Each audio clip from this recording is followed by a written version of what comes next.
بسم اللہ الرحمن الرحیم۔ شروع کرتا ہوں اللہ تعالیٰ کے نام کے ساتھ جو بڑا مہربان نہایت رحم کرنے والا ہے۔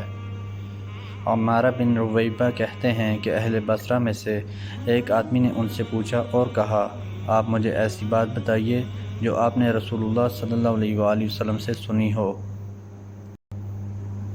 انہوں نے کہا، میں نے رسول اللہ صلی اللہ علیہ وآلہ وسلم کو فرماتے سنا ہے، وہ آدمی جہنم میں داخل نہ ہوگا جس نے سورج نکلنے سے پہلے اور سورج ڈوبنے سے پہلے نماز پڑھی۔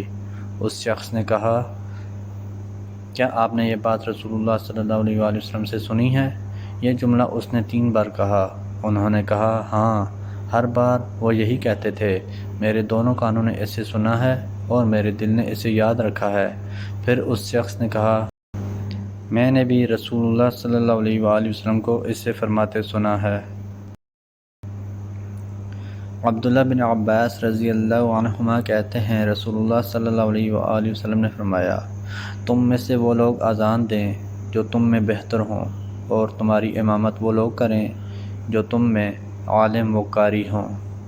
ابو ہریرہ رضی اللہ عنہ کہتے ہیں کہ رسول اللہ صلی اللہ علیہ وآلہ وسلم نے فرمایا، جو شخص امام سے پہلے اپنا سر اٹھاتا ہے جبکہ وہ امام سجدے میں ہو، اسے ڈرنا چاہیے کہ کہیں اللہ تعالیٰ اس کا سر گدھے کے سر جیسا نہ بنا دے یا اس کی شکل گدھے کی شکل نہ بنا دے۔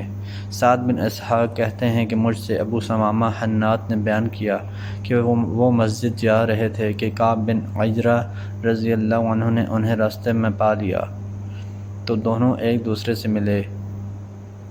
وہ کہتے ہیں، انہوں نے مجھے اپنے دونوں ہاتھوں کی انگلیوں کو باہم پیوست کیے ہوئے پایا تو اس سے منع کیا اور کہا، رسول اللہ صلی اللہ علیہ وآلہ وسلم نے فرمایا ہے، جب تم میں سے کوئی شخص اچھی طرح وضو کرے پھر مسجد کا ارادہ کر کے نکلے تو اپنے دونوں ہاتھوں کی انگلیوں کو ایک دوسرے میں پیوست نہ کرے کیونکہ وہ نماز میں ہوتا ہے۔